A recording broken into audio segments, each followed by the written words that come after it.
Okey, baiklah kita pun sekarang ni sedang bersiaran secara langsung di Instagram Rakan Siswa Yadim UIAM. Dan insyaAllah seperti yang sedia maklum, kita akan ada satu perkongsian khas pada malam ini. Ya, selamat datang kepada saudari Syafiqah. Okey, selamat datang kepada live kita pada malam ini ya. Apa khabar? InsyaAllah semuanya dalam keadaan baik-baik belaka. Kita doakan semoga berada dalam keadaan yang sihat walafiat terutamanya. Okey, baik. So Alhamdulillah kita masih lagi dapat bersiaran langsung pada malam ini 4 April 2021. Dan untuk perkongsian khas daripada salah seorang daripada panel jemputan yang kita jemput khas untuk korang. Jadi untuk malam ni kita pun masih lagi menunggu para peserta dan juga para penonton yang masih lagi tengah bersiap sedia untuk masuk ke live kita pada malam ini. Okey, jadi baik. Jangan lupa untuk like, follow dan komen, share kepada rakan-rakan anda. Jangan lupa kita bagi manfaat dekat mereka juga. Sambil-sambil tu kita juga dapat menimba ilmu kita pada malam ini, insya-Allah. Okey, jadi sekarang kita masih lagi menunggu panel jemputan kita pada malam ini. Ya, okey. Okey, kepada yang masuk live ni, okey, suara saya jelas ke jelas? Kalau jelas boleh komen, kalau tak jelas boleh roger kat bawah. Sekarang kita tengok dulu macam mana suara, line dan juga video ni macam mana. Okey, jelas Kalau jelas boleh komen jelas di bawah. Okey.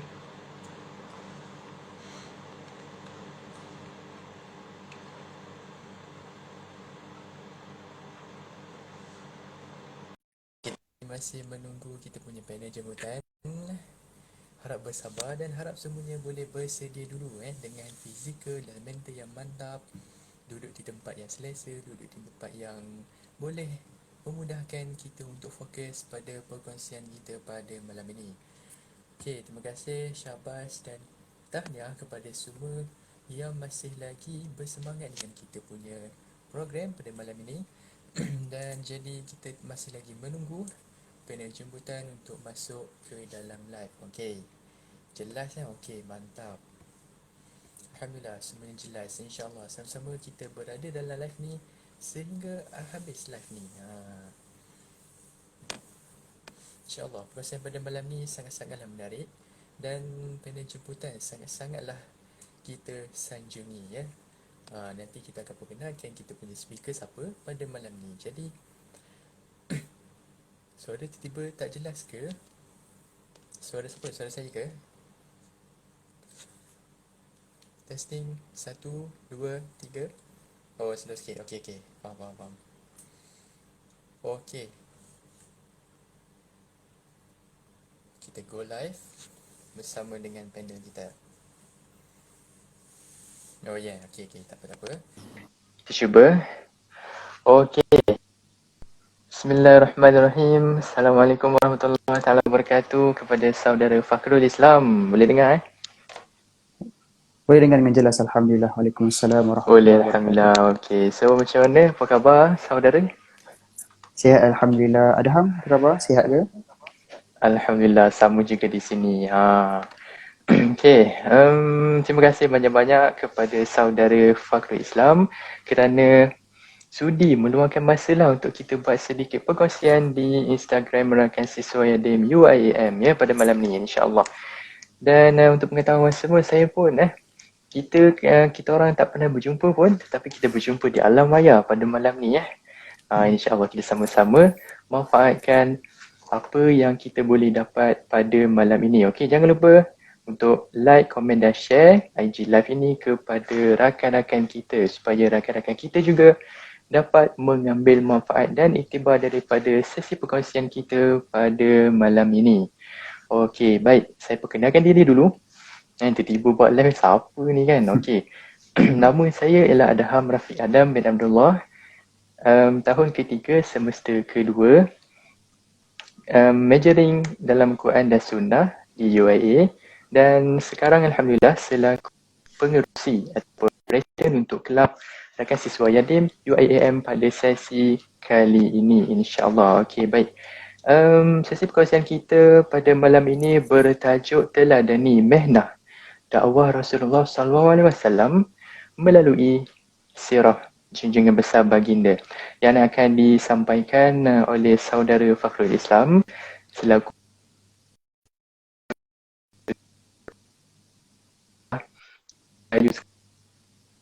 insya-Allah. Okey, pada malam ni insya-Allah dalam masa yang kita ada, kita cuba sedaya upayanya untuk kita catat apa yang ada, untuk kita mengambil dan sebarkan kebaikan. Okey.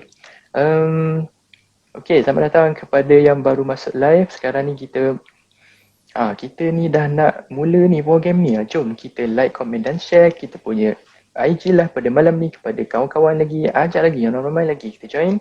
InsyaAllah sama-sama. Selamat datang kepada Nur Hidayah. Selamat datang kepada Cikgu Tudung Purple pun ada pada malam ni. Okey. InsyaAllah. Okey, baiklah. Okey, tanpa membuang masa lagi saya menyerahkan majlis ini kepada panel jemputan kita pada malam ini untuk teruskan perkongsian daripada beliau. Dipersilakan. Auzubillahi minasyaitonirrajim. Bismillahirrahmanirrahim. Al-Fatihah. Alhamdulillah rabbil alamin. Arrahmanir rahim. Maliki yaumiddin. Iyyaka na'budu wa iyyaka nasta'in. Ihdinas siratal mustaqim. Siratal ladzina. Baik, pertama-tamanya alhamdulillah wassalatu wassalamu ala asyrafil anbiya wal mursalin Sayyidina Muhammad wa ala alihi wa sahbihi ajma'in. Suara saya jelas ke, kedengaran ke, tak dengar? Ya, jelas. Alhamdulillah, jelas. Baik, pertama-tamanya saya nak ucapkan terima kasih kepada rakan siswa Yadim IIUM. Tak lupa juga kepada sahabat moderator kita, saudara Adham, yang saya kira saya sangat segani sebab beliau mengambil dalam bidang Quran dan Sunnah. Saya kira sebenarnya topik ini lebih layak dibincangkan oleh saudara Adham. Dan tak lupa juga sahabat-sahabat, rakan-rakan, barangkali ada guru-guru yang bersama kita pada malam ini. Selamat datang saya ucapkan. Jadi insya-Allah topik kita pada malam ini adalah berkenaan teladani mehnah dakwah Rasulullah SAW melalui sirah. Yang mana sebenarnya walaupun tajuknya panjang begitu, tapi malam ni sebenarnya saya nak bawa sahabat-sahabat, rakan-rakan pendengar sekalian, saya nak bawa jejak kembali perjalanan Nabi SAW. Ataupun kalau dalam TV3 tu ada satu channel ataupun satu rancangan namanya Jejak Rasul. Tapi kita nak jejak sirah. Kerana apa? Kerana dalam surah At-Taubah ayat 128 Allah SWT berfirman, A'udzubillahi minasyaitonirrajim. Laqad ja'akum rasulun min anfusikum azizun 'alaihi ma 'anittum harisun 'alaikum bil mu'minina raufur rahim. Yang mana maksudnya, mafhumnya, bagi sesungguhnya telah datang kepada diri kamu seorang rasul yang dia tanggung keberatan. Dia tanggung keberatan semata-mata kerana apa? Kerana dia nak sebarkan kasih sayang. Dia nak pastikan, dia nak semua orang dapat rasakan dua nikmat yang besar, iaitu nikmat iman dan Islam. Kerana itu saya teringat kata guru saya. Guru saya kata apa?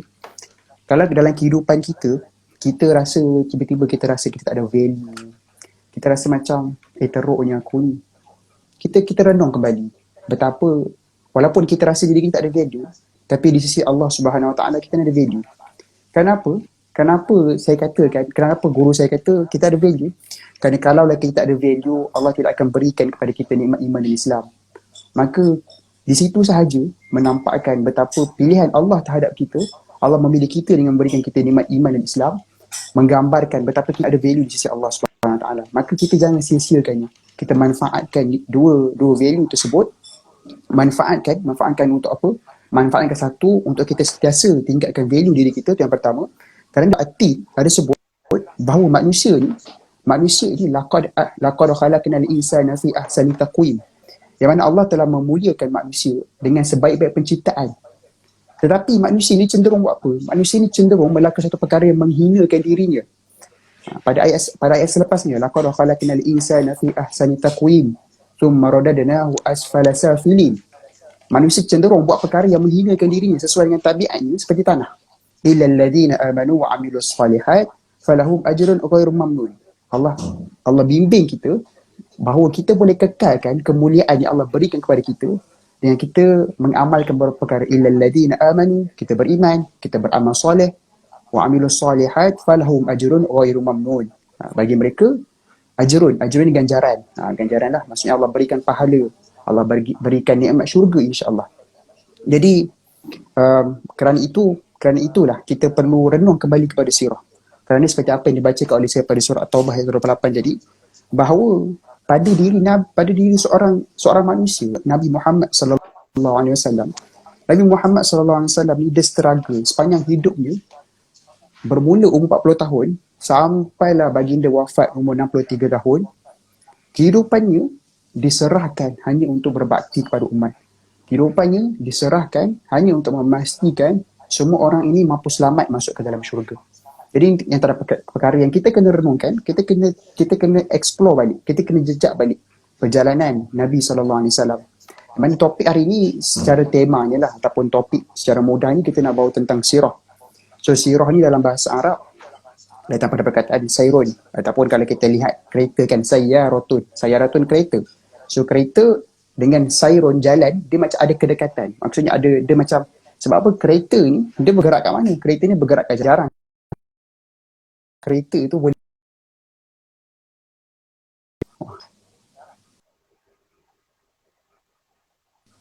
line saya okey ke? Sebab saya nampak loading. Saya yang tak okey ke ataupun saudara Adham yang loading? Rasanya saudara Saya kena tanya mendengar. Ni okey je. Okey je Cuba. Okey, kalau okey sambung. Cuba. Okey baik, berbalik kepada. So sayarotun dengan sayrun dia macam ada kedekatan. Maksudnya itulah kita sebut sebagai indahnya kalimah Arab. Yang mana dalam surah Yusuf ayat kedua Allah SWT berfirman, inna anzalnahu qur'anan arabiyyan la'allakum ta'qilun. Sesungguhnya Al-Quran ini diturunkan dalam bahasa Arab supaya kamu berfikir. Berfikir di sini supaya apa, kita mencari maksudnya, supaya kita mencari apa falsafahnya. Jadi itulah kehebatan ataupun ajaibnya bahasa Arab yang diturunkan Al-Quran dengan. So kita nak berbalik pada topik kita. Topik kita adalah kita nak berbicara mengenai sirah. Tapi sebelum kita pergi lebih jauh, ada dua perkara yang saya perlu jelaskan kepada sahabat-sahabat, para pendengar yang sedang menonton. Itu perkara yang paling utamanya kalau kita dalam mana-mana kita terlibat dalam training ataupun motivation punya dunia. Ada dua perkara yang kita perlu jelaskan. Iaitu yang pertama, kita perlu jelaskan apa big why. Itu yang pertama. Dan kemudian kita kena ada apa yang disebut sebagai goal setting. So sebelum kita pergi lebih jauh dalam perbincangan kita, saya nak kita pergi kepada big why perbincangan kita. So kenapa kita kena belajar sirah? Kerana apa? Kerana dalam surah Al-Ahzab ayat ke-21 Allah SWT ada berfirman, A'udzubillahi minasyaitonirrajim. Laqad kana lakum fi rasulillahi uswatun hasanah liman kana yarjullaha wal yawmal akhir wa dzakarallaha katsira. Laqad kana lakum fi rasulillahi uswah. Bagi diri Rasul itu, bagi diri Nabi Muhammad SAW itu ada apa yang disebut sebagai uswah yang baik. Uswah. So bila kita dengar perkataan uswah, saya percaya kebanyakan daripada kita dah sangat terbiasa dengan perkataan uswah dan qudwah. Dan dalam Al-Quran sendiri, dalam surah Al-An'am ayat 90, ada highlight perkataan Al-Quran ni, ada kalimah qudwah dan ada juga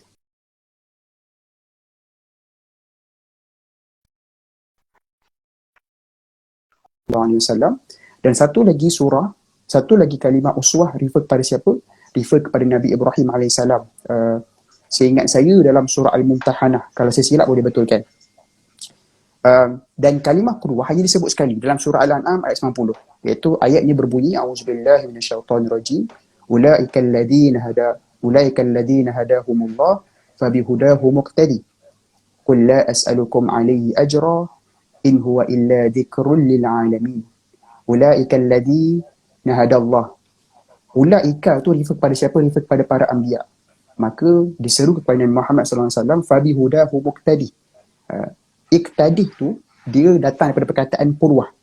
Maksudnya Nabi Muhammad SAW sendiri diperintahkan, disuruh untuk mengikut jejak langkah para anbiya. So dekat sini kita nak cuba faham, sebab ada kalimah uswah dan ada kalimah qudwah. Apa perbezaannya?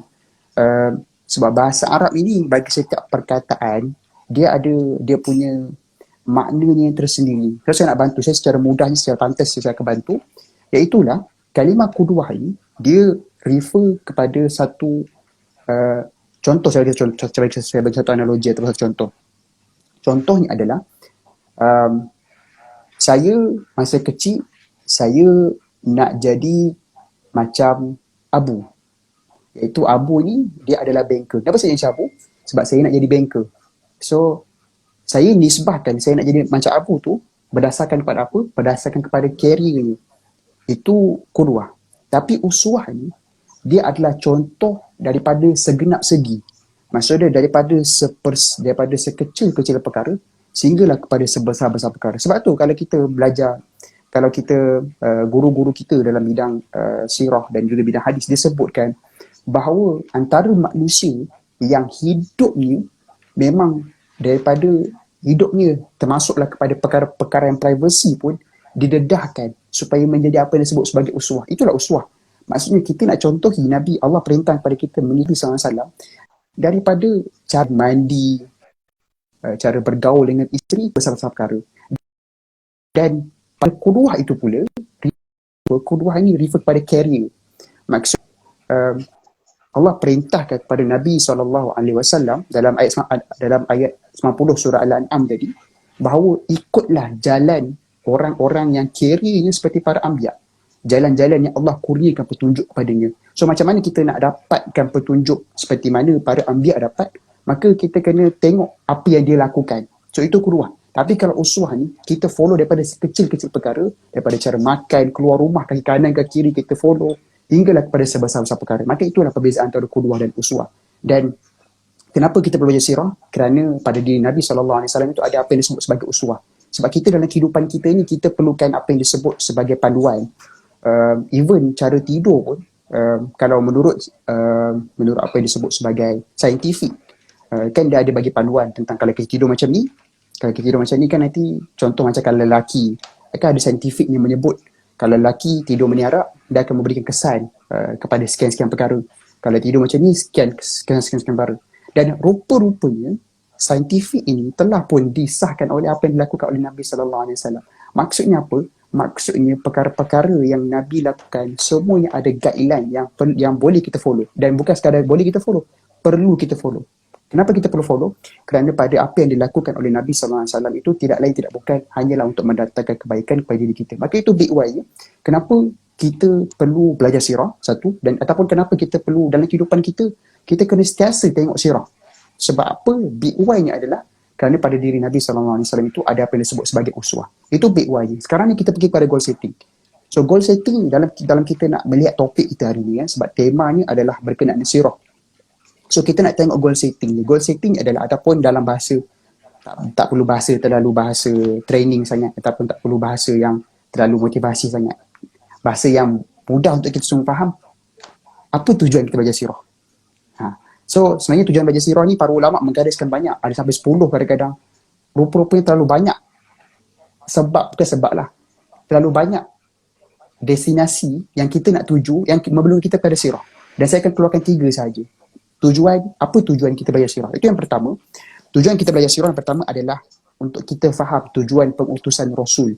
Kita kena faham tujuan pengutusan Nabi SAW dan juga dengan tujuan pengutusan Nabi SAW yang tidaklah sama dengan pengutusan Nabi-Nabi sebelumnya. Kerana apa? Dalam surah Al-Anbiya ayat 107, tak silap saya, kalau saya silap minta tolong betulkan saya. Itu ayatnya berbunyi 19 atau 107, saya tak pasti. Saya ada kekeliruan sikit. Itu ayatnya berbunyi a'udzubillahi minasyaitonirrajim wa ma arsalnaka illa rahmatan lil alamin.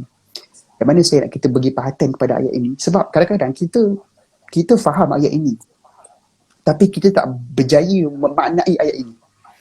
Iaitulah apa yang saya maksudkan, kita faham tapi kita tak berjaya memaknai ayat ini adalah kerana apa? Sebab kita kadang-kadang kita agak sensitif bila mana ada orang lain dia macam mana nak cakap, dia macam nak katakan Nabi Muhammad SAW juga itu untuk dirinya. Kita sensitif, kita kadang-kadang kita merasakan mana boleh macam tu, Nabi Muhammad ni kan untuk umat Islam sahaja, tak boleh untuk orang lain, untuk orang berbangsa Kristian, no, untuk orang bangsa kita kadang-kadang kita sensitif. Sedangkan dalam ayat tadi menyebutkan dengan jelas bahawa Nabi SAW itu dia adalah pengutusannya sebagai salah satu bentuk rahmat. Kenapa rahmat? Kerana kalau kita dapat lihat realiti hari ini kan, kita cuba tengok, kita cuba jujur dengan diri kita. Kalau kita lihat pada barat, berapa banyak teori-teori bayat pula. Terima kasih Wan Wassalam ayat 107. Kata kalau kita lihat teori-teori bayat lagi, teori-teori barat, betapa banyaknya teori yang mereka keluarkan rupa-rupanya datang daripada perkataan Rasulullah SAW ataupun sikap Rasulullah SAW. Saya bagi satu contoh. Dalam buku The Chicken Soup for the Soul, ada satu babak, ada satu bab yang saya baca, yang mana seorang makcik ni ditanya oleh seorang makcik ditanya oleh seorang lelaki, seorang perempuan. Dia nampak makcik ni bekerja dah umur 40 tahun something. Dan makcik ni walaupun kena marah dan apa sebagainya, dia nampak tak stres. Dia tak adalah terfikir nak berhenti kerja dan sebagainya. Dan ini perkara ini menyebabkan yang perempuan tadi nak tanya kepada makcik ni, wahai makcik, macam mana kau boleh bertahan kerja kat sini lama sangat ni? Padahal orang buat macam-macam perkara teruk kat kau. Apa yang menyebabkan kau ada kekuatan?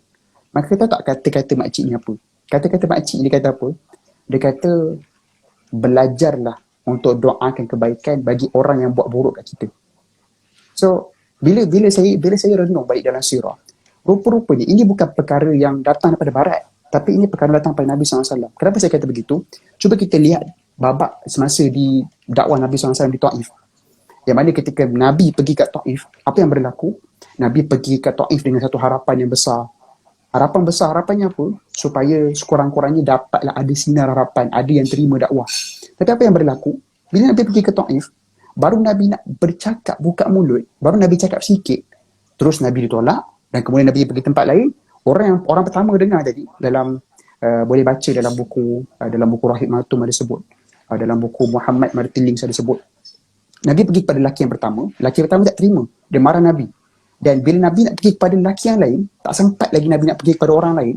Lelaki tadi, dia dah pergi upah budak-budak, dia dah pergi upah hamba, dia cakap pergi serang Nabi. Serang dengan apa? Baling batu, baling najis dan sebagainya. So, dan kita pun saya kira kita semua tahu cerita tersebut. Yang mana Nabi pun dengan keadaan sedemikian yang ada luka-luka dan sebagainya, Nabi pun meninggalkan Taif. Nabi pergi bersandar ke satu kebun, dan kemudian Nabi bacakan satu doa. Saya kira doa ni cukup masyhur. Doa ni saya tak berapa ingat bahasa Arab ni, tapi doa ni adalah pengaduan Nabi SAW. Itu pengaduan Nabi adalah Nabi mengadukan kelemahan Nabi kepada Allah SWT. Nabi kata, aku ni lemah, kurang. Kalau kepada siapa lagi kau akan hadapkan aku ni? Adakah kepada musuh yang memang benci aku, ataupun kepada siapa? Dan kemudian bila Nabi baca doa tersebut, yang saya kira sebenarnya kalau kita betul-betul amati ataupun kita hayati doa ni, saya sampai sebab. Saya tak tahu kalau saya kira sebenarnya kita semua akan sebab lah bila baca pada babak tersebut. Sebab Nabi yang kita sayang, kenapa buat macam tu? Kan boleh tolak dengan cara yang lebih baik. Dan kemudian sebab nak cerita tegang di keadaan tersebut, dan Allah mendengar aduan Nabi SAW, maka diutuskan malaikat Jibril, dan ada satu malaikat yang jaga gunung. Yang mana malaikat Jibril kata apa kepada Nabi SAW? Wahai Nabi, kau perintahkan apa pun. Kalau kau nak aku perintah untuk hentam mulut Taif dengan 2 gunung, maka malaikat dah bersedia dah untuk lakukan perkara tersebut. Tapi kata Nabi apa? Kata Nabi, mereka tak tahu, mereka tak bersalah.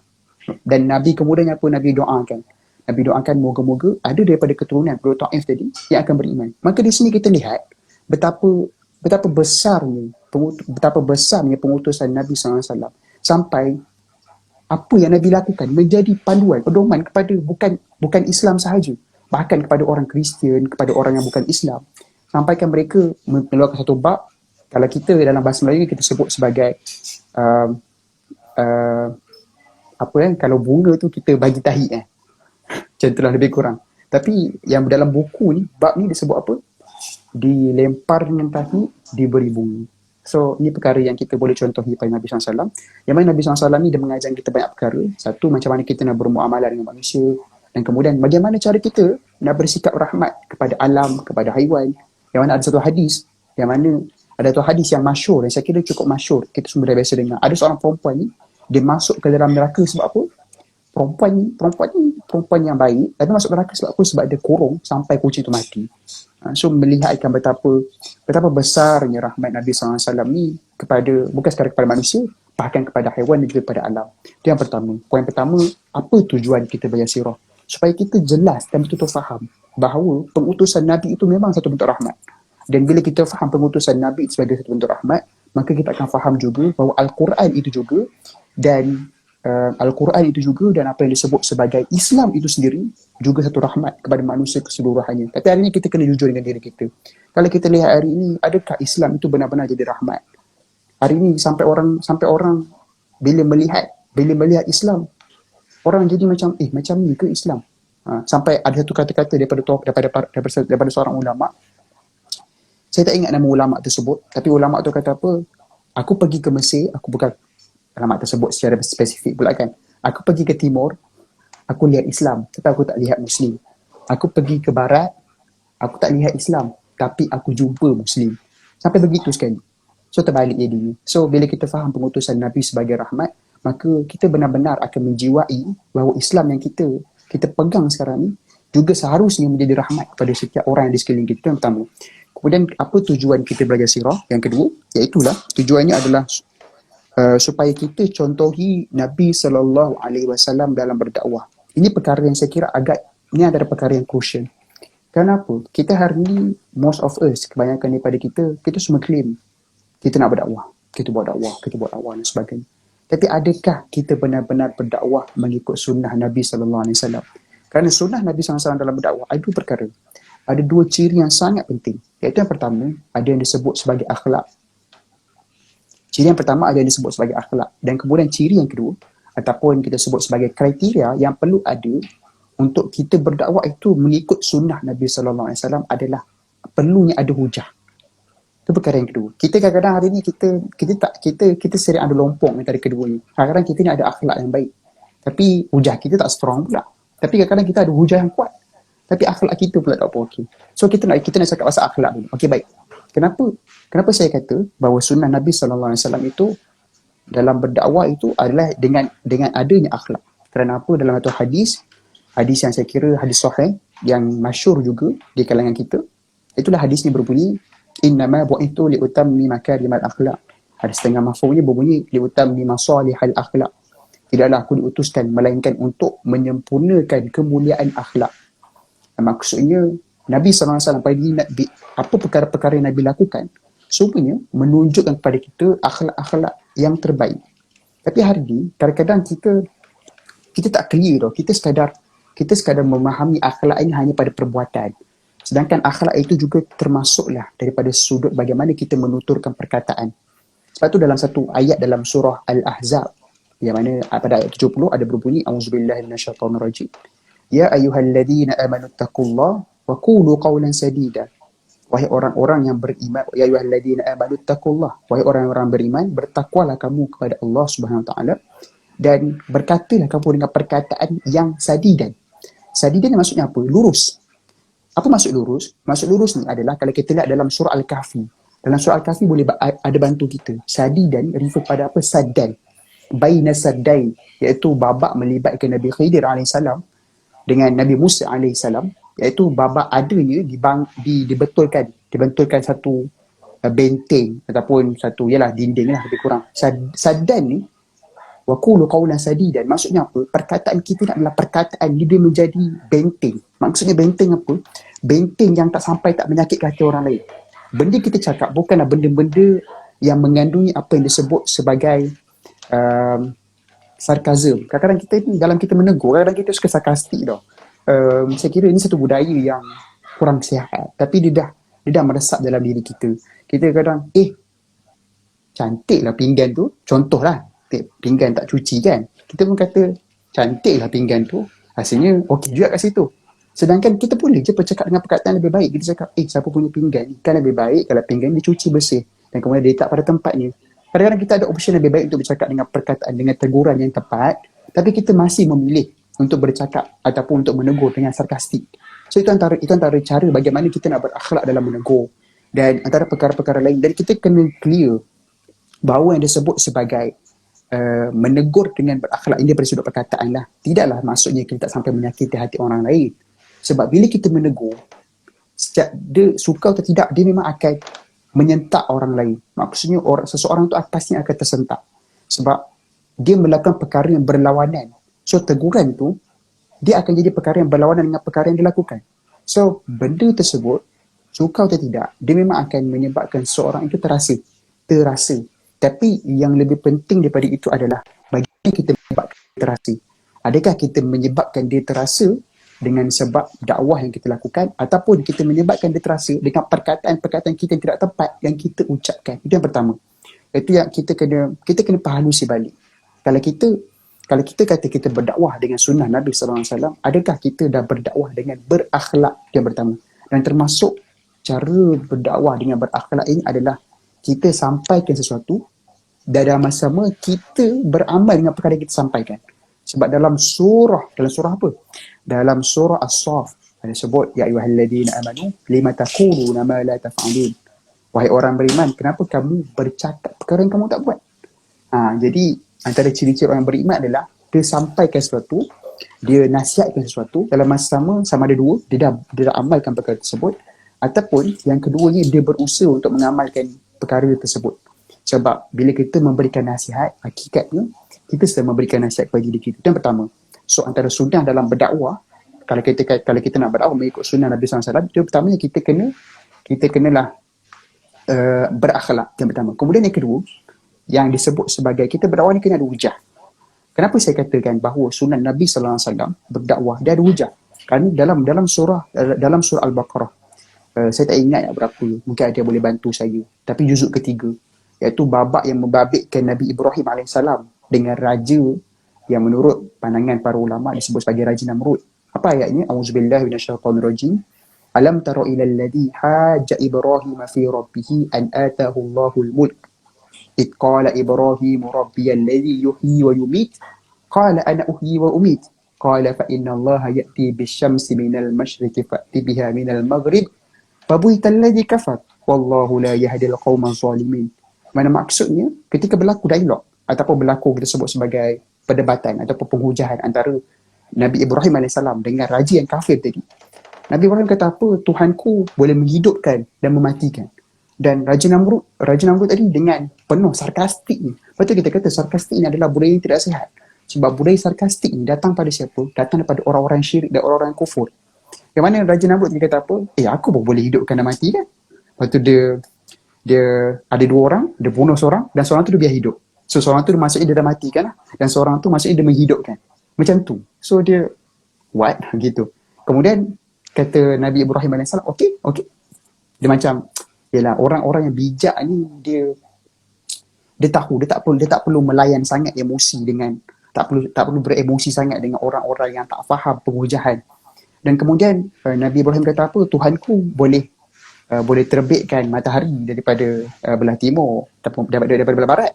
Maka boleh tak kau buat benda tu? Terima kasih Wan Nur Salam, surah Al-Baqarah ayat 258. Saya kira ada hafiz Al-Quran di dalam ni yang membantu kita pada malam ini. Alhamdulillah. Bila mana Nabi Ibrahim kata begitu, maka terdiam, tersentak Raja Namrud tadi. Sebab apa? Sebab yelah tak ada idea dah macam mana nak buat ni. Alamak, ada kait pula dengan matahari apa semua ni. Mana mampu. So ini menggambarkan legasi Nabi Ibrahim. Yang mana legasi Nabi Ibrahim itu siapa? Termasuklah Nabi Muhammad SAW adalah legasi yang hujan sangat strong. Hujannya sangat utuh dan sangat kuat. Sebab tu hari ini kita dalam sebagai seorang pendakwah, siapa nak jadi pendakwah, dia perlu sentiasa tingkatkan ilmunya. Dia kena sentiasa belajar dia bukan sekadar belajar fokus pada pembelajaran ilmu-ilmu agama, bahkan ilmu sains dia kena strong. Sebab Nabi Ibrahim AS dia boleh cakap tentang matahari dan bulan. Maksudnya apa? Maksudnya adalah Nabi Ibrahim ni dia ada kemampuan, dia ada knowledge about science. Kita cuba cakap tentang Nabi Nuh AS. Macam mana Nabi Nuh AS boleh mencipta kapal? Walaupun kalau kita lihat dalam Quran, macam nampak Nabi Nuh ni macam follow je wahyu yang didapati. Tapi rupa-rupanya tak. Rupa-rupanya Nabi Nuh AS ni memang ada ilmu tentang bagaimana nak membangunkan kapal. Dia ada ilmu engineering, dia sebut sebagai engineering. So daripada sini kita dapati bahawa para nabi, para anbiya ni adalah mereka yang berilmu, mereka yang expert dalam sesuatu bidang ilmu. Maka kita sebagai seorang umat Islam. Di mana saya kira kita semua barangkali kita sangat-sangat biasa dengan perkataan ini, dengan tujuan kita hidup dengan 3 perkara kan, hakada, hamba, khalifah, da'i. So kita tak boleh lari, kita ada peranan sebagai pendakwah. Maksud peranan sebagai pendakwah ni adalah bukan semestinya kita kena bercakap perkara-perkara agama. Tidak semestinya, sebab kalau semua orang cakap perkara-perkara agama, siapa yang nak buat kerja bangunan ni? Siapa nak jadi engineering ni? So maksudnya yang disebut sebagai menjadi pendakwah ni adalah kita tak boleh melihat ada kemungkaran. Sebab apa? Sebab apa kita kena ada satu sikap kita tak boleh melihat kemungkaran? Sebab rupa-rupanya kemungkaran ataupun kejahatan ini dia akan memberikan kesan kepada kestabilan alam. Macam mana alam berfungsi. Saya baru-baru ni tengok satu dokumentari ni tajuknya apa? Pasal pencemaran laut dekat Netflix. Apa nama cerita tu tak ingat lah. Tapi dia dokumentari sejam setengah. Siapa tak tadi pasal kerosakan. Bila saya tengok dokumentari tu, saya terkesan sebab kalaulah tak ada orang yang mengambil peranan yang menegur ataupun menghalang perkara-perkara buruk yang dilakukan di laut. Maksudnya dia macam mana cakap dia bunuh sesuka hati, paus dan sebagainya. Hujahnya apa? Dia kata hujahnya lebih baik aku bunuh seekor paus daripada aku bunuh 100 ekor ayam. So saya macam tak boleh brain lah sebab dia macam nampak keluar pada konteks perbincangan. So tak tahulah, saya bukan bidang maritim, tapi saya rasa pada pengujian dia ada something wrong. Saya tak setuju. So bila saya tengok cerita tersebut, saya rasa inilah kesan bila tak ada orang yang tegur kesalahan yang dilakukan ataupun kerosakan dilakukan oleh manusia, dia akan mengakibatkan berlakunya ketidakstabilan pada bagaimana alam ini berfungsi. Maka sebab itulah penting untuk kita semua peranan kalau kita nampak perkara-perkara tidak baik. Contoh kalau semua orang buang sampah, tiba-tiba semua orang macam, aku bukan pendakwah, tak apa, biarlah orang buang sampah. Cuba kita bayangkan apa akan jadi. Barangkali satu Malaysia akan banjir. Sebab apa? Saliran, tersumbat dan sebagainya. So kena ada yang ambil peranan, menegur. Buang sampah ni salah. Jangan buang dekat longkang. Kita kena ada yang ambil peranan. Sebab kalau semua orang tak ambil peranan, semua orang rasa macam, aku bukan pendakwah, so aku tak boleh tegur lah. So akhirnya kesannya apa? Kesannya kita semua yang akan mendapat bahagian. So itu yang kedua lah. Apa tujuan kita belajar sirah? Tujuannya adalah supaya kita nak mencontohi dakwah Nabi SAW daripada, maksudnya kita nak betul-betul follow cara dakwah Nabi SAW. Yang mana cara dakwah Nabi SAW ni bukan sekadar pada perkara-perkara akhlak. Bahkan hujah Nabi SAW juga adalah hujah yang strong. Yang mana ini menggambarkan bahawa tertegaknya agama ini bukanlah semata-mata dengan asumsi ataupun semata-mata dengan emosi dan motivasi. Tapi agama ini tertegak dengan hujah. Begitu. Itu perkara yang kedua. Dan apakah tujuan kita belajar sirah yang terakhir? Sebelum kita masuk pada perbincangan kita, nampak ada punya introduction pun panjang. Tapi sebenarnya introduction sangat penting. Kenapa saya kata sangat penting? Sebab dia akan membantu cara pandang kita terhadap sirah. Sebab saya merasakan bahawa kita sekadar memandang sirah ini sebagai satu subjek sampingan kita belajar. Dia bukan sebagai satu subjek besar. Dia ada beberapa faktor lah, antaranya membabitkan sejarah perkembangan ilmu sirah itu sendiri. Cumanya saya rasa antara perkara yang kita kena perbaiki, yang mana sirah ini kita kena pandang ia sebagai satu bidang disiplin ilmu yang utama sebagaimana disiplin ilmu-ilmu yang lain. Dan apakah tujuan ketiga kita belajar sirah? Kerana bila kita belajar sirah ni, rupa-rupanya dia membantu bagaimana kita nak memahami Al-Quran. Saya beri satu contoh. Dalam surah Al-Isra, ayat pertama, A'udzubillahi minasyaitonirrajim. Bismillahirrahmanirrahim. Subhanalladzi asra bi'abdihi lailan minal masjidil haram ilal masjidil aqsa alladzi barakna hawlahu linuriyahu min ayatina innahu huwas samiul basir. Surah Al-Azim. Okey, kalau kita lihat pada ayat ini, nampak macam okey je kan? Tapi kita perasan tak ada sesuatu yang ayat Quran ni bukan tak kena, tapi rasa macam kenapa macam kan lebih baik kalau tutup begini.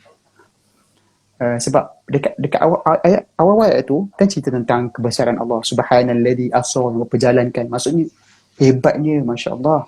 Kan lebih baik kalau hujung tu ditutup innahu huwal azim ataupun dengan sesuatu yang menggambar kebesaran, kehebatan. Tapi Allah SWT menutup dengan innahu was samiul basir. Kita pun jadi macam, kalau kita betul-betul merenung dan memahati, kita akan cuba mencari jawapan. Dan rupanya kita akan tahu kenapa Allah SWT menggunakan innahu was samiul basir bila kita melihat sirah. Kalau kita lihat sirah, kenapa Allah hadiahkan kepada Nabi SAW peristiwa Isra' dan Mi'raj? Allah hadiahkan kepada Nabi peristiwa Isra' dan Mi'raj setelah beberapa babak kesedihan, babak yang menyebabkan Nabi SAW berada pada the lowest point of his life. Babak sebagai ada dua babak, iaitu babak sebelum pada babak kematian dua orang yang Nabi kasihi, iaitu babak Nabi SAW dan umat Islam kena boykot. 3 tahun kena boykot, bro. Ni senang ke nak hadap? 3 tahun tak boleh makan, 3 tahun. Oi, nak diceritakan ulama sirah sehingga menceritakan antara faktor yang menyebabkan Khadijah wafat ataupun Khadijah meninggal adalah disebabkan dalam tempoh 3 tahun Khadijah itu makan rumput kering. Khadijah ni orang paling kaya, tuan-tuan. Dia bukan orang biasa-biasa. Siti Khadijah radhiyallahu anha ni, dia mengabdikan kehidupannya untuk agama, untuk support suami. End up mati dalam keadaan yang kita boleh kata sangat menyayat hati. So, nak cerita betapa berat dan besarnya peristiwa kena boykot ni. Lepas kena boykot, yang mana memberi kesan kepada meninggal 2 orang dikasihi. Kemudian Nabi cuba cari kekuatan pergi ke Taif. Apa yang berlaku macam yang saya cerita tadi. Nabi mendapat penerimaan yang bukan sekadar teruk, bahkan penerimaan yang sangat-sangat dahsyat dia punya penolakan ni. So Nabi berada dalam keadaan yang sangat-sangat sedih. Dan dengan sebab itulah Allah menghadiahkan kepada Nabi peristiwa Isra' dan Mi'raj. Nah, kita dapat bahawa innahu was-sami'ul basir, iaitu sungguhnya Allah mendengar apa yang kamu rintihkan.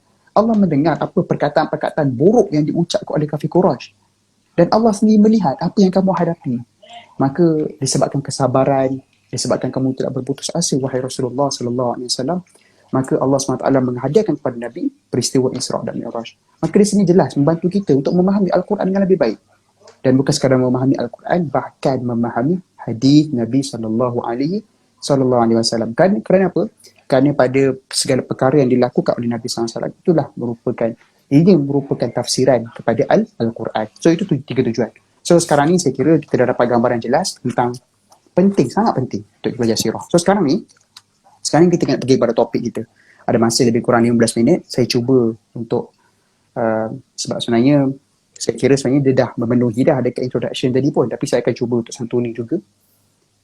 Itulah untuk kita topik saya pun tak ingat tajuk dia. Okey, untuk kita teladani susah payah Nabi SAW dalam berdakwah. Kenapa disebut dalam topik yang mehna? Sebab sepanjang Nabi SAW 23 tahun Nabi SAW dakwah, tiada yang disebut sebagai kehidupan yang bersenang lenang untuk Nabi. Nabi struggle sepanjang 23 tahun Nabi berdakwah. Yang mana lepas Nabi wafat, lepas Nabi selesai Al-Quran, diturunkan kepada Nabi tak sempat nak enjoy, kemudian Nabi wafat. So nak cerita je kehidupan Nabi, once Nabi terima petabalan, kehidupan Nabi penuh dengan mehnah. So bagaimana kita nak teladan? Maksud teladan ni apa? Teladan ni yang dimaksudkan dengan teladan adalah kita nak follow.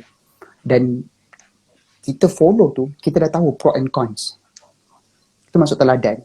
Maksudnya kita dah analisis segala pro and cons. Kalau aku nak memilih jalan ini, maka aku kena bersedia untuk menghadapi apa perkara yang pernah pun dihadapi oleh orang yang aku nak follow ni. So itu maksud teladan ni. So kita kena tahu, untuk kita teladan ni, susah payah dakwah Nabi SAW melalui sirah ni, kita kena tahu fasa-fasa dakwah Nabi SAW. Kadang-kadang kita sekadar rasa bahawa kepayahan Nabi dalam dakwah ni kat Mekah je. Tapi sebenarnya Nabi SAW sebenarnya struggle sebenarnya 23 tahun Nabi berdakwah.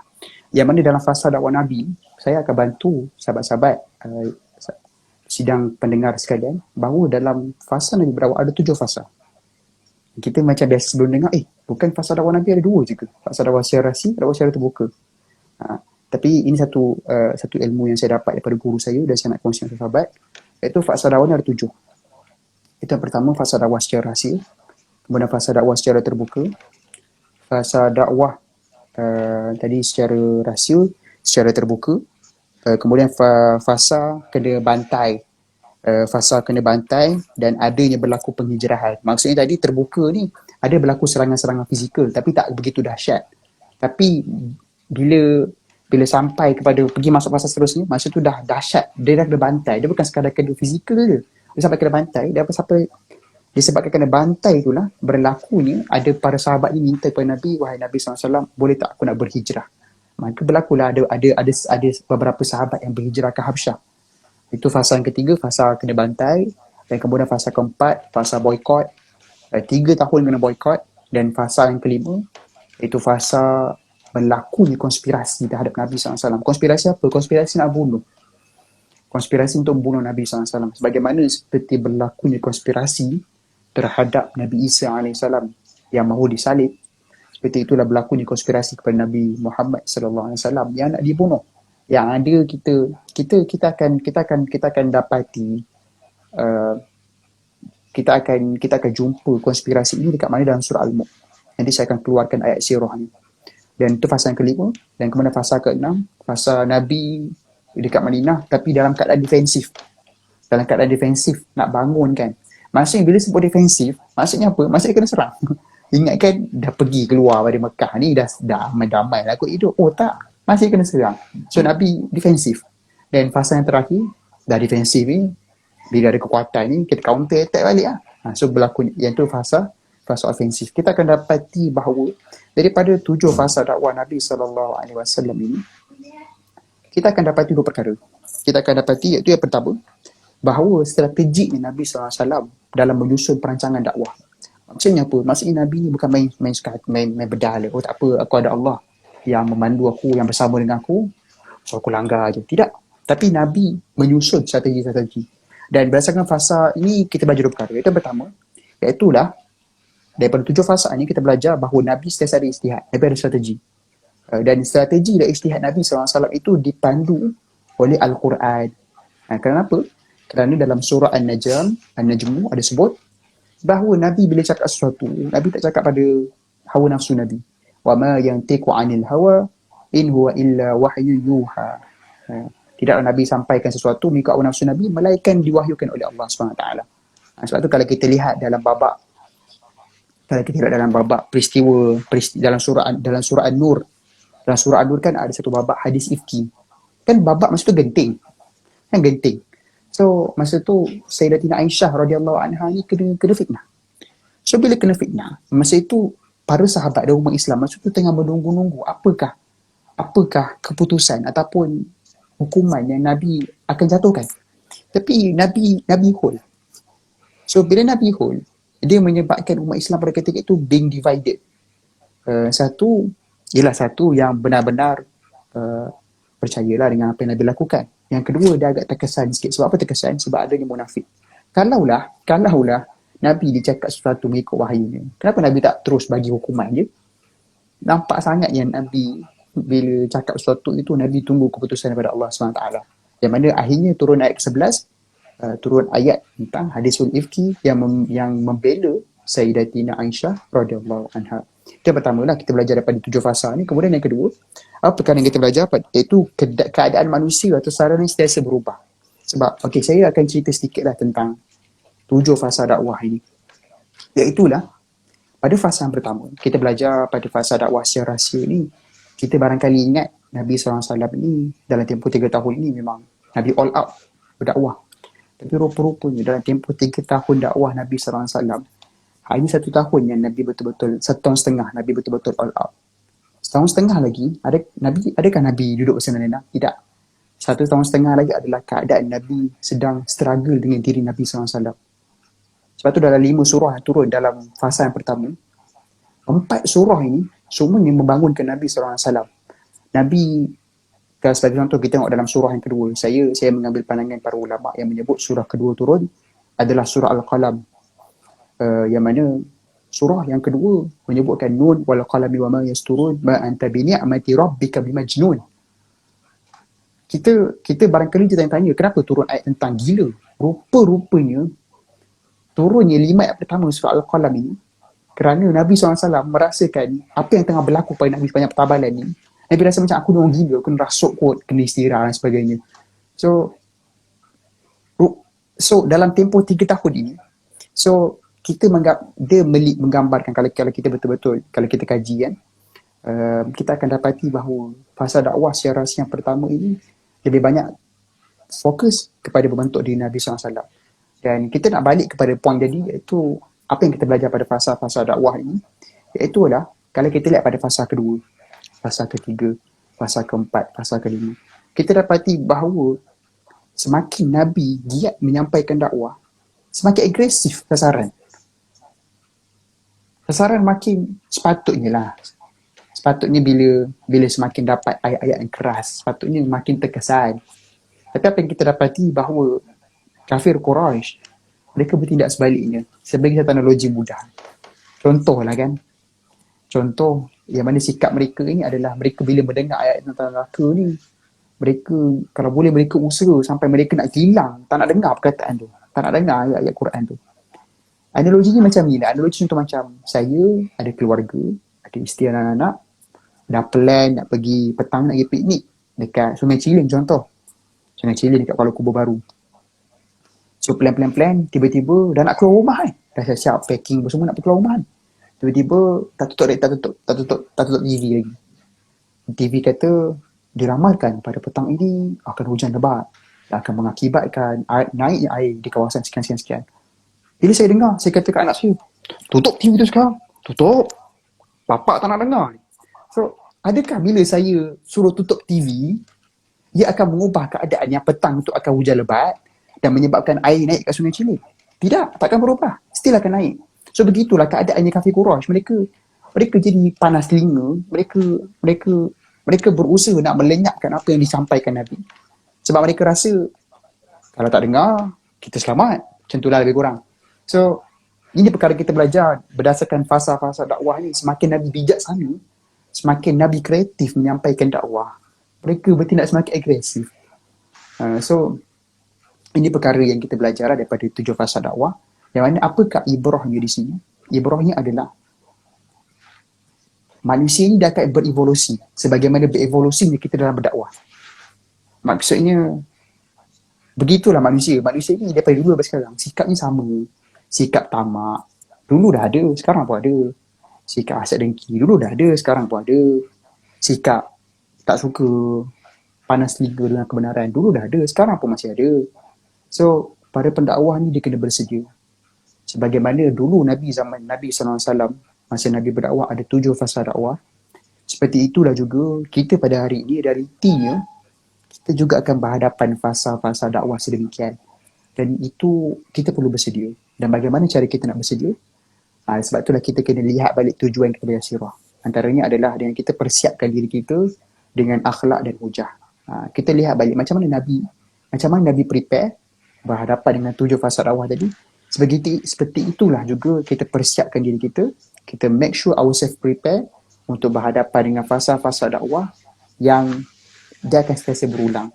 Sebab kata Ibn Khaldun dia ketika dia define sejarah ni, dia kata sejarah ni macam cycle manusia hidup. Dia ada fasa bayi, dia ada fasa jadi kanak-kanak, jadi pemuda, dewasa, tua dan mati. Macam tu juga dengan sejarah. Macam itulah juga maksudnya dia ada kehidupan yang kita startingnya kita macam baru bertatih-tatih. Lepas tu kemudian kita dah start zaman kita sebut sebagai zaman kegemilangan. Lepas tu ada zaman kestabilan. Dan ada zaman kemunduran, dan kemudian kita akan rebah. Macam itulah manusia, kitaran dia. Dia akan sentiasa berulang, tak ada perubahan. Jadi saya kira itulah bagaimana untuk kita meneladani kesusahan Nabi SAW. Kenapa kita perlu melihat dakwah ni sebagai satu perkara yang susah? Kerana dalam surah Al-An'am yang saya baca tadi, ayat 90, ada sebut, in huwa illa qul la as'alukum alaihi ajran in huwa illa dzikrul lil alamin. Nabi SAW yang sampaikan dakwah tak expect dapat apa ganjaran pun, dapat kesusahan, tak expect apa tu, tak minta apa pun. Nabi bukannya Nabi sampaikan dakwah, Nabi kata okey aku dah sampaikan dakwah ni. Contoh macam masa kita tak dengar pun dalam bab sirah masa Nabi buka kota Mekah, bila Nabi dah bebaskan semua orang daripada kesyirikan. Kita tak dengar pun Nabi, okey semua boleh bayar, yang tu bayar 10,000, ni mungkin boleh bagi 200 ekor unta, yang tu bagi, tak ada, kita tak dengar. Sebab Nabi memang sampaikan dakwah, memang semata-mata untuk pastikan semua orang mendapat hidayah. Jadi, dalam seperti itulah. Saya bukan nak kata pendakwah ni, siapa yang sampaikan dakwah ni lepas ni maksudnya dakwah ni kalau orang nak bagi upah kita kata tak apa saya buat lillahi ta'ala, bukan begitu. Sebab itu pun sebahagian daripada keperluan hidup kita. Cuma apa yang saya nak sampaikan adalah Nabi yang tak mengharapkan ganjaran pun berhadapan dengan perkara yang susah, apatah lagi kita yang dalam diri kita kadang-kadang ada terdetik benak-benak mengharapkan penghargaan, mengharapkan orang ucapkan terima kasih kepada kita. Apatah lagi kita yang sebegitu pun pastinya akan ada kesukaran dan dia punya mehnah dalam dakwah. Saya kira sekarang itu sahaja untuk malam ini. Wallahu ta'ala a'lam. Semoga sikit sebanyak mendapat manfaat. Saya serahkan kembali kepada saudara Adham, saudara moderator. Okey, baik. Terima kasih banyak-banyak diucapkan kepada saudara Fakhrul Islam atas perkongsian yang dikatakan sangat-sangat syok dan menarik. Kita dengarkan pada malam ini ya. Kalau boleh kita nak sampai 2 jam kan, bagi dia talk saja, bagi 2 jam baru habis cerita 7 fasa dakwah tu tadi. Tetapi insya-Allah kalau ada masa lagi kita boleh lagi buat kolaborasi dan kita boleh saling bertukar speaker juga dengan Khadun Junior mungkin nanti suatu hari, insya-Allah. Terima kasih sekali lagi diucapkan kepada semua yang dapat hadir pada malam ni. Sekarang ni masa untuk kita buat Q&A sikit lah. Kalau ada di antara para penonton sekalian yang nak bertanyakan sesuatu kepada panel kita sebelum kita tutup kita punya live pada malam ni, so boleh komen di bawah soalan anda dan saya akan bacakan kepada panel dan insya-Allah apa yang panel tahu panel akan jawab, insya-Allah. Jom. Sesiapa ada soalan boleh komen di bawah. Ya, kalau ada siapa yang baru masuk pun tahniah, terima kasih sebab sekarang sudi hadir daripada awal tadi sehingga habis. Sementara kita tunggu soalan, saya sukalah untuk mengulangkan kembali untuk kita recap balik apa yang kita dah belajar pada malam ni. Kalau ada soalan tanya di bawah tu. Baik. So kita pun dah belajar banyak malam ni tentang apa yang kita dah tahu maupun kita yang belum tahu lagi. Kita dah sentuh banyak benda, terutamanya kita kenapa kita belajar sirah malam ni. Kenapa kita belajar perjalanan hidup junjungan kita Nabi Muhammad. Ya, yang saya kira walaupun kita tak pernah jumpa pun baginda, tapi kita sayang dekat baginda sebagai uswah. Contohi baginda dalam segenap segi.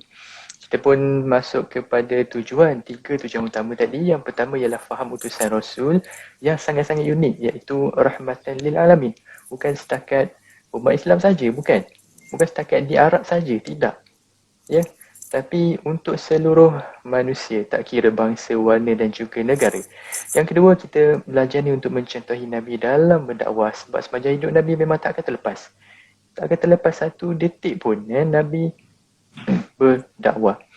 2 ciri yang Nabi amalkan iaitu dari segi akhlak, tunjukkan akhlak yang paling baik, dan jangan lupa untuk sediakan hujah juga, kerana agama itu ditegakkan dengan hujah.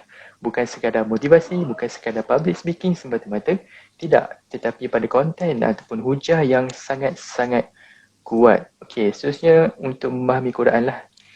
Banyak sebenarnya hadis yang kita boleh tahu, dari segi hukum pun banyak kita boleh belajar.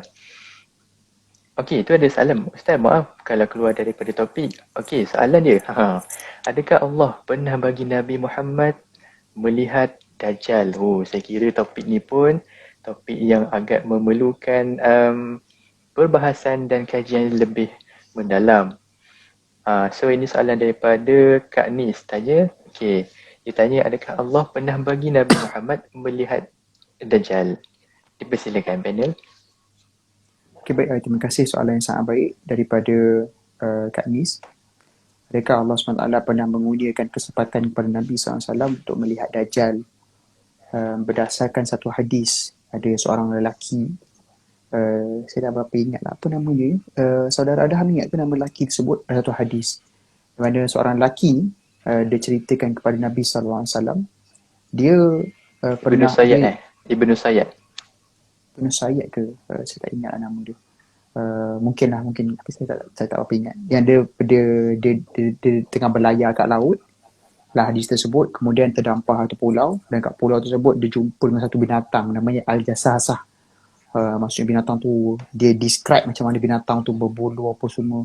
Kemudian binatang tu bawa sahabat lelaki tadi, asalnya dia bukan orang Islam, tapi kemudiannya dia beriman dan dia berjumpa dengan Nabi SAW. ada cerita perkara tersebut, maka Nabi describe itulah Dajjal.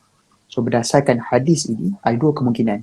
Ini mungkin boleh rujuk kepada setizah yang lebih mendalam pengetahuannya. Itu yang pertamanya, ada kemungkinan yang Nabi SAW sendiri pernah berjumpa dengan Dajjal. Itu kemungkinan pertama. Sebab Nabi boleh berdasarkan apa yang di-describe oleh sahabat tadi, Nabi boleh bagi tahu itu adalah Dajjal. Itu yang pertama. Dan kemungkinan yang kedua adalah Nabi tak pernah berjumpa Dajjal, tapi Allah mewahyukan kepada Nabi SAW bahawa yang di-describe oleh sahabat tadi adalah Dajjal. So saya lebih berpegang pada pandangan kedua, iaitu Nabi mendapat wahyu bahawa yang diceritakan tadi adalah Dajjal. Maksudnya Nabi tak pernah jumpa lah. So ini pandangan saya, tapi saya kira kita boleh rujuk kepada asatizah yang lebih mendalam pengetahuannya tentang ilmu-ilmu akhir zaman, ilmu-ilmu yang berkaitan dengan akhir zaman ni lah kan. Begitu. Wallahu a'lam. Jawab Terima kasih soalan kepada ke? yang tanya, terima kasih kepada panel. Okey, kita teruskan kepada soalan seterusnya daripada Hafizuddin. Adakah berdebat boleh menjadi salah satu cara untuk berdakwah? Dan adakah ia pernah berlaku pada zaman Rasulullah sallallahu alaihi wasallam? Okey, persilakan. Perdebatan. Satu perkara yang kita perlu faham, perdebatan yang berlaku pada zaman tabi'in, tabi'in, dia berbeza dengan perdebatan yang kita lihat. Maksudnya berdebat, boleh izin haluan dan sebagainya, berbezalah. Perdebatan yang kita boleh lihat yang barangkali ada kemiripan dengan apa yang dilakukan oleh ulama pada zaman tabi'in dengan tabi'in adalah perdebatan. Sebagai contoh, kita lihat perdebatan antara para ulama. Sebagai contoh, antaranya perdebatan yang membabitkan perdebatan akidah. Kadang kita tengok perdebatan antara Dr. Rozaimi dengan sekian-sekian. Ini antara contohnya lah. Ini antara contoh perdebatan. So soalannya tadi adalah, adakah berdebat boleh menjadi salah satu cara berdakwah? Ya. Sebab kalau kita lihat sebagai contoh pada masa Imam Hanafi pernah berdebat dengan salah seorang etis. Yang mana pada ketika itu etis ni, kalau dibiarkan, dia memberikan kesan yang sangat parah pada umat Islam pada ketika itu. Sebab apa? Sebab etis ni dia bergantung pada logik. So pada dirinya, semua perkara ni dia evolve. Begitulah dalam saya describe sedikit cerita tersebut. Maka pada ketika itu etis tu dia cabar ulama-ulama yang ada pada ketika itu. Banyak ulama yang tumbang di tangannya. Kemudian Imam Hanafi dia sahut cabaran dan berlaku perdebatan yang mana kesannya berlaku dua perkara. Iaitu sebab masa perdebatan berlaku, yang melihat bukan saja umat Islam, bahkan ada umat bukan Islam. So bila berlaku perdebatan, maka ia memberi kesan kepada orang-orang bukan Islam juga. So di sini kita dapati bahawa perdebatan ia juga memberikan kesan kepada berdakwah, dan ia juga salah satu manhaj ataupun cara berdakwah. Cumanya kita kena jelas, sebab hari ini realiti dalam berdakwah ni, kita kena balik kepada cara sunnah Nabi SAW berdakwah. Iaitu Nabi berdakwah, Nabi ada dua perkara, hujah. Sebab kadang-kadang kita lihat perdebatan hujah kuat, tapi hilang akhlak, elemen akhlak hilang. Sampai apa perkataan dia, sampai kadang-kadang bahasakan orang tu inilah, bahasakan orang itu lebu dan sebagainya. Kadang-kadang kita jadi tak seronok dengar. So ini perkara yang kadang-kadang perdebatan boleh dilakukan, tapi kalaulah kita benar-benar nak mencontohi Nabi SAW, maka kita kena sentiasa berpegang dua perkara tadilah. Kena ada elemen akhlak, dalam masa sama juga kena ada elemen hujah. Tapi saya kira dalam perdebatan, kebiasaannya hujah ada, tapi jarang-jarang akhlak itu dijaga. Saya tak tuju pada siapa-siapa, tapi kalau kita dapat lihat kan, realiti dalam, bukan debat yang membabitkan dakwah, tapi kita lihat pertandingan debat dan sebagainya, kadang kita nampak macam tak kena, something wrong kan. Kita macam, kenapa dia boleh cakap macam tu dan sebagainya. Macam, yelah mungkin salah satu cara dia nak psycho, tapi saya kira ada cara lebih baik lah untuk psycho. Begitu. Dan adakah pernah jadi perdebatan pada zaman Rasulullah SAW? Setahu saya yang membaca, kebanyakan yang berlaku pada zaman Nabi adalah dialog. Kalau ada perdebatan pun, perdebatan antara sahabat dengan kaum Quraisy. Tapi ia tak adalah macam perdebatan sangat. Ia lebih kepada dialog. Ketika mana babak uh, Ja'far bin Abi Talib dekat Habsyah. Masa tu datang Amru al-As. Amru al-As masa tu belum lagi Islam. Dia datang. Amru al-As ni antara orang yang sangat betah berkata-kata. Amru bin al-As dia pergi Habsyah. Dia kata kepada Habsyah, dia doktrin lah, bahasa mudahnya doktrin Raja Habsyah ni, supaya serahkan orang yang beriman ni. Sebab orang beriman ni dia macam kalau biar dekat Habsyah ni, dia akan bagi kesan pada masyarakat. So Raja Habsyah ni pun panggil. Dia panggil Raja Najasyi. Najasyi ni dia sebenarnya bukan nama dia tau. Najasyi ni adalah gelaran raja sebenarnya. Ni perkara yang kadang-kadang kita ingat, nama dia Raja Najasyi. Macam Fir'aun pun bukan nama dia. Fir'aun ni gelaran raja. Sebab bagi setiap tamadun dan tempat, dia ada gelaran-gelaran rajanya. Sebagai contoh, kalau dekat Rom, kita panggil Kaisar. Itu kat Parsi, Kisra. Kalau dekat Rom, saya tak ingat apa nama dia. Tapi adalah ada punya gelaran-gelaran tu. Okay, kembali pada babak tadi. So Raja Najasyi tu pun panggil umat Islam. Yang masa tu yang wakil umat Islam adalah Ja'far bin Abi Talib. Dan pada ketika itu, ada setengah ulama sirah kata debat. Ada setengah ulama sirah kata dialog, sekadar dialog. So, terpulang pada cara bagaimana kita memandang.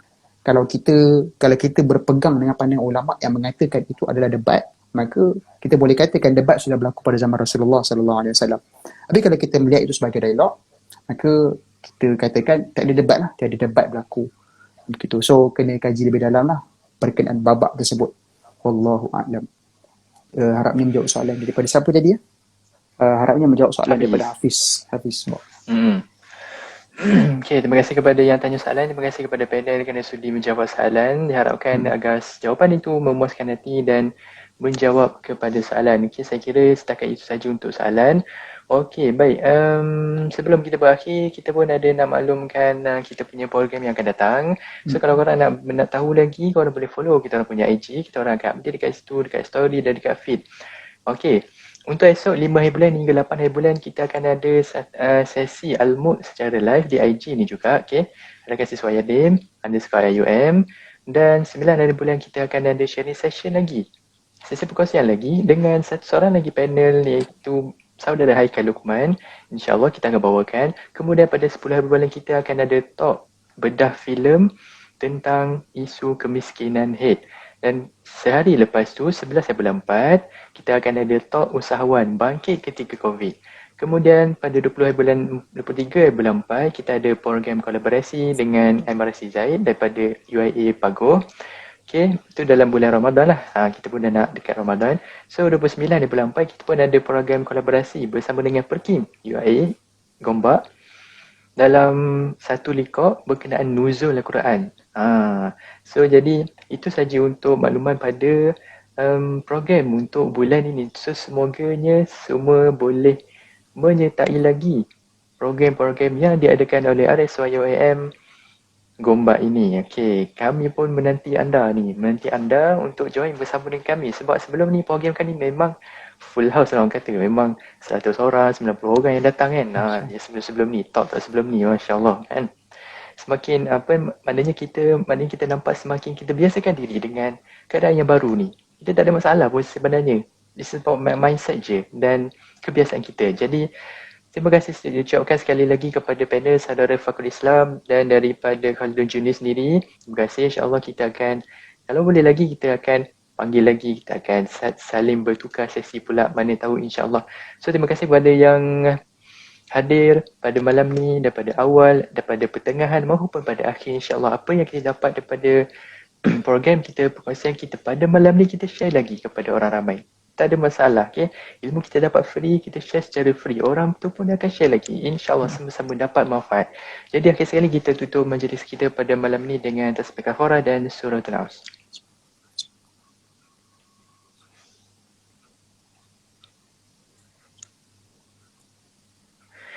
Okay, baik. So setakat itu saja. Jumpa lagi di live yang akan datang. Jangan lupa follow kami di FB dan juga di IG.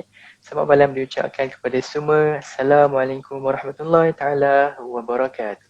Waalaikumsalam.